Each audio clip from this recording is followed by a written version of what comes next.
Hello students, Noble online classes में आपका स्वागत, अभिनंदन। इसके पहले वाले वीडियो में हमने पुष्यभूति वंश यानी वर्धन वंश में प्रभाकर, राज्यवर्धन और हर्षवर्धन जिनके महत्वपूर्ण युद्धों के बारे में, हर्षवर्धन के राज्याभिषेक के बारे में, उसकी राजधानी के बारे में और हर्ष की 3 प्रमुख समस्याओं के बारे में हमने अध्ययन किया था। इस वीडियो में हम हर्षवर्धन के शासन काल में 2 महत्वपूर्ण सभाओं का आयोजन हुआ था, बड़े विशाल सम्मेलनों का आयोजन हुआ था, उनके बारे में हम चर्चा कर रहे हैं। जैसे सबसे पहले महत्वपूर्ण बात है कनौज सभा। कनौज सभा, पहले हम बात करते हैं कनौज सभा की। कनौज सभा का समय है 643 ईसा पूर्व, 643 ईस्वी के अंदर, कनौज के अंदर। वर्तमान में कनौज उत्तर प्रदेश राज्य के अंदर स्थित है। ये कनौज, अब आपको पहले मैंने बताया कि हर्ष पहले तो शिव भक्त था, उसके बाद ये बौद्ध महायान शाखा से जुड़ गया था। इसने बौद्ध धर्म अपना लिया, यानी ये बौद्ध महायान की ओर आगे अग्रसर हो गया था। इसलिए कनौज सभा का आयोजन करने का इसका मेन या मुख्य उद्देश्य था बौद्ध महायान धर्म का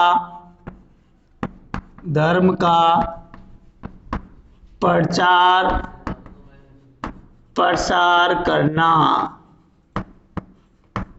विश्व के अंदर बौद्ध महायान धर्म का प्रचार प्रसार करने के लिए सम्राट हर्षवर्धन ने 643 ईस्वी के अंदर कनौज, जो वर्तमान में उत्तर प्रदेश के अंदर है, वहां पर उसने एक बहुत बड़ा धर्म सम्मेलन बुलाया। इसका नाम है कनौज सभा। इस कनौज सभा के अंदर लगभग में दे रखा है कि 3000 बौद्ध भिक्षु, बौद्ध महायान के लोग हुए, बौद्ध महायान भिक्षु 3000 के लगभग। उसके बाद 3000 ब्राह्मण और 1000 के आसपास नालंदा विश्वविद्यालय के विद्वान, विश्वविद्यालय के बौद्ध विद्वानों ने इस सम्मेलन में भाग लिया। बौद्ध विद्वानों ने इसके अंदर भाग लिया। अब आप वापस एक बार बात करते हैं, बौद्ध महायान धर्म का प्रचार प्रसार संसार में करने के लिए हर्षवर्धन ने 643 ईस्वी के अंदर एक बहुत बड़ा कनौज सभा रखी और बौद्ध, इस सम्मेलन के अंदर 3000 बौद्ध महायान भिक्षु, 3000 ब्राह्मण लोग, 1000 नालंदा विश्वविद्यालय के बौद्ध विद्वानों ने भाग लिया। उसके बाद एक महत्वपूर्ण बात और अपन करते हैं, चीनी यात्री ह्वेंसांग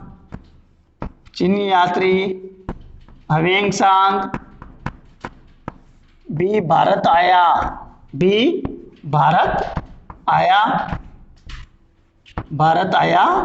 था। उस समय ये है, किसके समय आया भारत? चीनी यात्री ह्वेंसांग किसके समय भारत आया? हर्षवर्धन के शासन काल में ये भारत आया था। और ये भारत क्यों आया? बौद्ध धर्म के, भारत में जगह जगह जो बौद्ध धर्म के स्थान हैं, जो गुहाएं हैं, वहां पर जाना, बौद्ध धर्म के जितने भी जो ग्रंथ हैं उन ग्रंथों का अध्ययन करना इसका मूल उद्देश्य था। तो ह्वेंसांग भी एक अच्छा विद्वान था, तो हर्ष ने सोचा कि क्यों ना ह्वेंसांग के इस विद्वता का लाभ मुझे भी मिल जाए। तो इसलिए उसने कनौज सभा का सभापति, कनौज सभा का सभापति ह्वेंसांग को बनाने का अवसर दिया। किसको बनाया? ह्वेंसांग को। और इसने इसके ऊपर एक विषय दिया, ह्वेंसांग को इसके ऊपर एक विषय दिया इस सभा के अंदर, किसके ऊपर आपको परिचर्चा करनी है? बौद्ध महायान बौद्ध महायान के वाद विवाद इसके ऊपर करना है, चर्चा इसके ऊपर करने का अवसर दिया गया।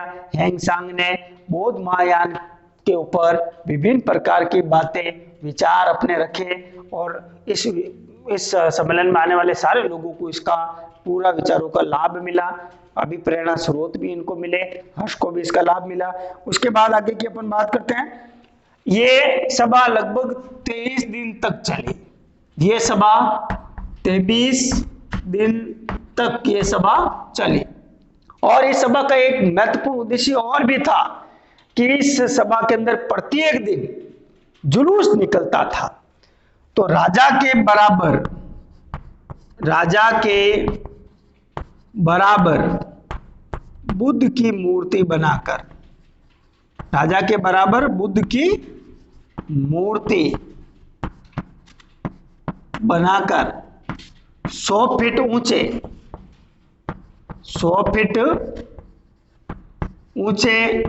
स्तंभ पर रख दी जाती थी।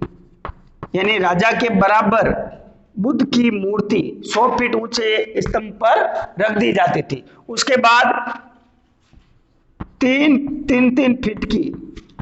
फीट की छोटी मूर्तियां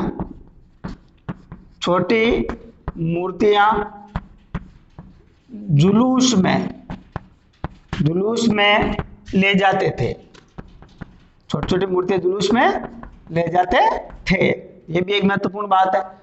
राजा स्वयं छत्र धारण करता है। इस जुलूस के अंदर राजा स्वयं छत्र धारण करता था। तो इस कनौज सभा की महत्वपूर्ण बात है कि राजा के बराबर बुद्ध की मूर्ति बनाकर 100 फीट ऊंचे स्तंभ पर इस मूर्ति को रख देते थे, राजा के बराबर। और उसके बाद कुछ छोटी बुद्ध की मूर्तियां जो 3 फीट की थी, उन मूर्तियों को प्रत्येक दिन, इन 23 दिन तो 23 जुलूस निकले, प्रत्येक दिन जुलूस में वो मूर्तियां ले जाई जाती थी। इसमें लगभग 20 हाथी और 20 राजा और 300 हाथी भाग लेते थे जुलूस के अंदर। जुलूस में 20 राजा और 300 हाथी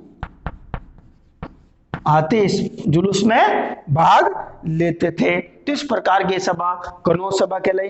उसके बाद हर्षवर्धन के जीवन का दूसरा महत्वपूर्ण सम्मेलन है, जिसको हम कहते हैं प्रयाग सभा या प्रयाग सम्मेलन। इसको हम कहते हैं मोक्ष परिषद। इसको हम क्या कहते हैं? मोक्ष परिषद। ये 643 ईस्वी में छठी सभा थी, हर्षवर्धन की छठी सभा। हर्षवर्धन की छठी सभा थी 643 ईस्वी के अंदर प्रयाग में। यह सम्मेलन कहाँ हुआ? प्रयाग सम्मेलन कहाँ हुआ? गंगा यमुना के संगम के पास रेत के अंदर यह सम्मेलन हुआ। उसके बाद इसके अंदर लगभग 5 लाख से भी ज्यादा लोग इसमें इकट्ठे हुए। 5 लाख से ज्यादा लोग, 5 लाख से अधिक लोगों ने इस सम्मेलन में भाग लिया। अधिक लोग इकट्ठा हुए। उसके बाद इन लोगों के खाने पीने की, रहने की, एक तो निवास करने की, निवास और एक भोजन की समुचित व्यवस्था थी। बहुत अच्छे ढंग से हर्षवर्धन ने इन लोगों के लिए व्यवस्था करवाई। 5 लाख से अधिक लोग एक ही जगह इकट्ठा होना और इन लोगों के लिए अलग अलग रहने के, अलग अलग निवास और अलग अलग तरह से भोजन की व्यवस्था करवाना, ये भी बहुत बड़ी उस समय की उपलब्धि थी। और आज अगर इतने सारे सिस्टम इतने सारे भवन महल दुर्ग बने, उसमें भी आज 5 लाख लोगों की अपन व्यवस्था नहीं कर सकते। लेकिन हर्षवर्धन को देखिए आप, प्रयाग सम्मेलन जिसको मोक्ष परिषद कहते हैं, जो 643 ईस्वी में छठी सभा थी, उसमें गंगा यमुना के संगम के पास रेत के अंदर इस सम्मेलन को रखा गया और 5 लाख से अधिक लोग इसमें इकट्ठा हुए और उनके लिए भोजन और निवास की व्यवस्था करना भी एक बहुत बड़ी उपलब्धि है। उसके बाद के आगे की अपन बात करते हैं, इसमें हैंगसांग ने इसमें भी भाग लिया।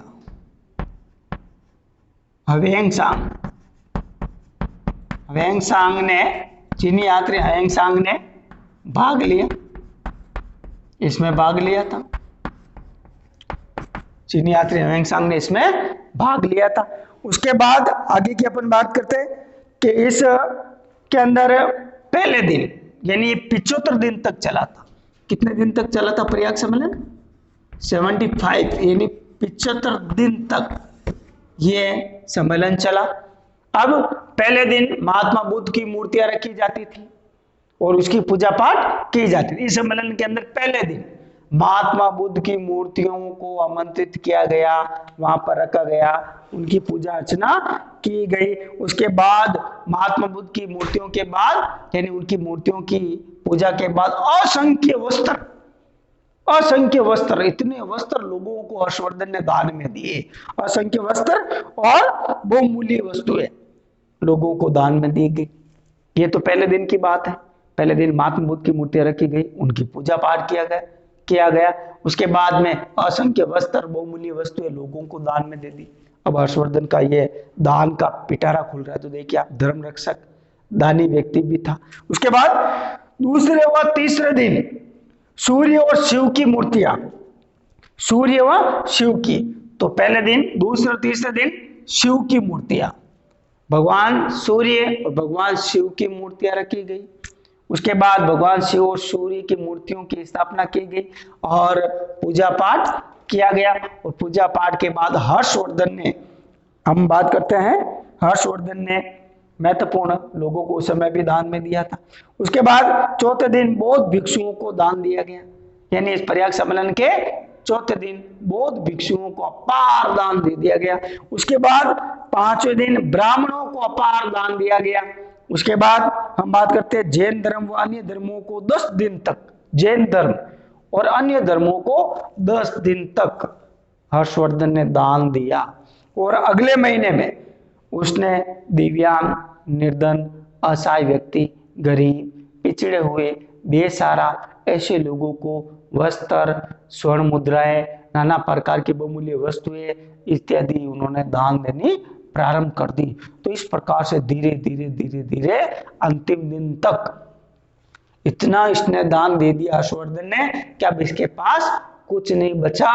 केवल अपने पास एक महत्वपूर्ण एक राज्य था और अपने शरीर या तन पर पहने हुए कपड़े थे। इसके अलावा अब इसके पास जो नकद है कुछ नहीं रहा, राजकोष बिल्कुल खाली हो गया था। उसके बाद की बात करें, अब उसने अपनी बहन राज्यश्री से पुराने वस्त्र मांग करके पहन करके उसने एक महत्वपूर्ण काम किया, वो है 10 दिशाओं के बुद्धों की पूजा। 10 दिशाओं के बुद्धों की पूजा अर्चना उसने की थी। उसके बाद तो इस प्रकार से ये प्रयाग सभा कहलाई, प्रयाग सम्मेलन कहलाया।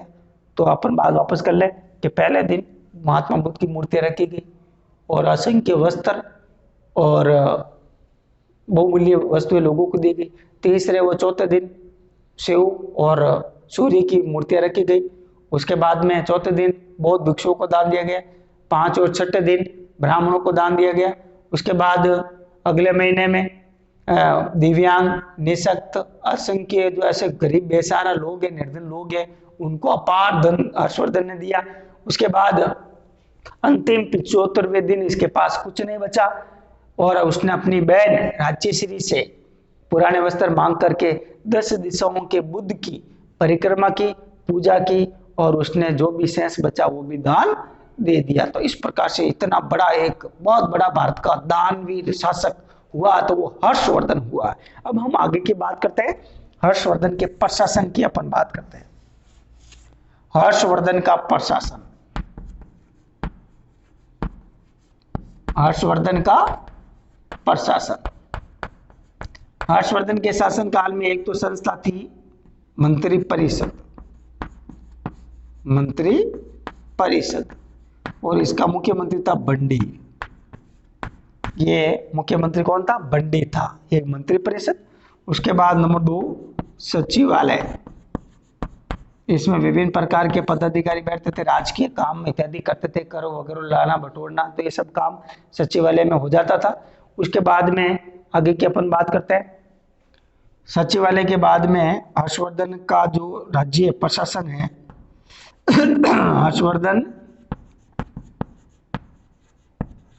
हर्षवर्धन का साम्राज्य भुक्तियों में बटा हुआ था। भुक्तियों में बटा हुआ था। फिर भुक्तियों के बाद में विषयों में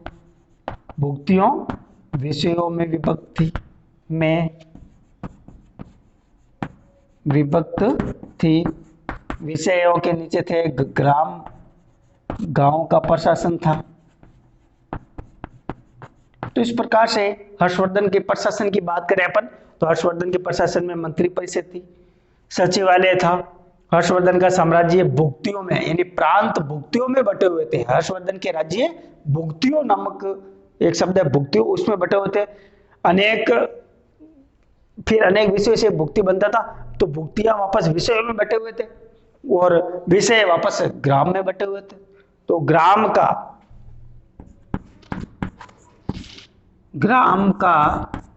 प्रशासक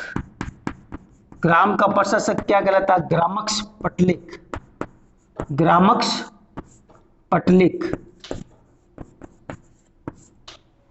ग्राम का जो प्रशासक था वो कहलाता ग्रामक्ष पटलिक कहलाता था। वो गांव का शासन चलाता था। तो इस प्रकार से आगे की अपन बात करते हैं। सैन्य विभाग की अपन बात करें कि सैन्य विभाग में क्या था। हर्षवर्धन के सैन्य विभाग यहां ले लेते हैं अपन। सैन्य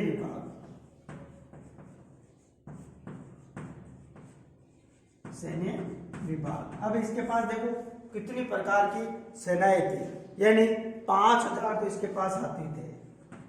5000 हाथियों की सुसज्जित सेना थी। हाथी सेना 5000 की, यानी 5000 के लगभग इसके पास हाथी थे। 2000 घुड़सवार, 2000 इसके पास घुड़सवार सेना थी। और लगभग 5000 के आसपास पैदल सेना, 5000 के आसपास पैदल सैनिक इसके पास थे।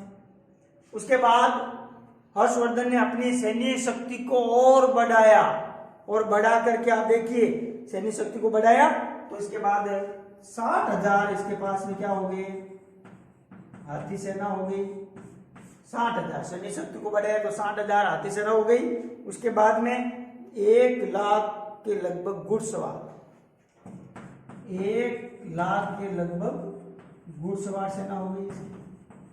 घुड़सवार 1,00,000 के आसपास हो गई। उसके बाद में घुड़सवारों के अधिकारी क्या कहलाते थे?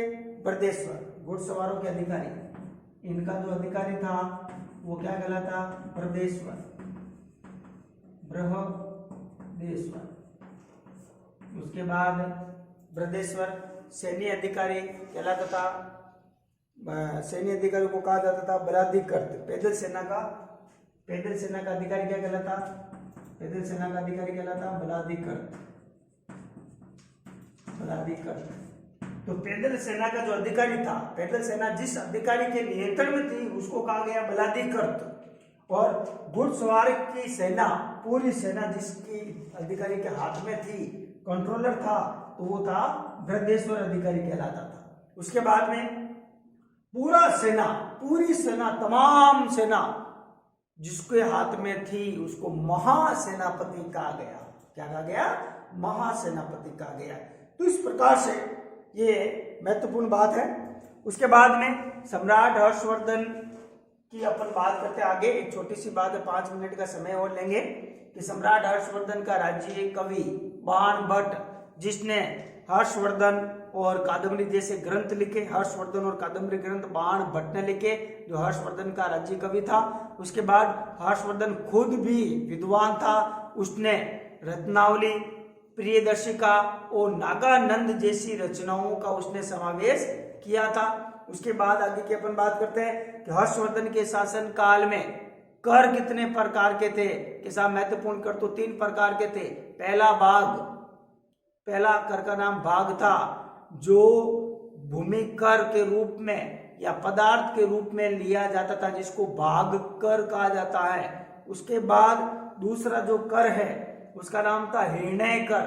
हिरण्य कर जो था वो किसानों से और व्यापारियों से लिया जाता था, नकद के रूप में लिया जाता था। उसके बाद तीसरा बलिकर, एक नायकर और भी था जिसको कहा जाता है नावकर। तो 4 कर थे सम्राट हर्षवर्धन के समय। कौन से कर थे? नंबर 1 भाग, एक कर का नाम भाग, दूसरे का नाम हिरण्य और तीसरे का नाम बलि, और 1 करोड़ था नावकर। तो इस प्रकार से हर्षवर्धन की मृत्यु के बाद भारत में शासन कार्यों को करने के लिए राजपूत जो जातियां हैं, जो वंशज है, आपस में लड़ने लगे। उन्होंने अपनी एकता का परिचय नहीं दिया और नहीं देने के कारण भारत में अलग अलग जगहों पर अलग अलग राजवंशों का राज हो गया। आपसी फूट के कारण अरबी लोगों ने इसका भरपूर फायदा लिया और भारत पर जगह जगह पर उन्होंने आक्रमण करके भारत की विभिन्न प्रकार की प्राकृतिक संपदाएं, खनिज संपदाएं, भारत के लोगों के साथ अत्याचार, भारत के धर्म के साथ अत्याचार का काल प्रारंभ हो गया था।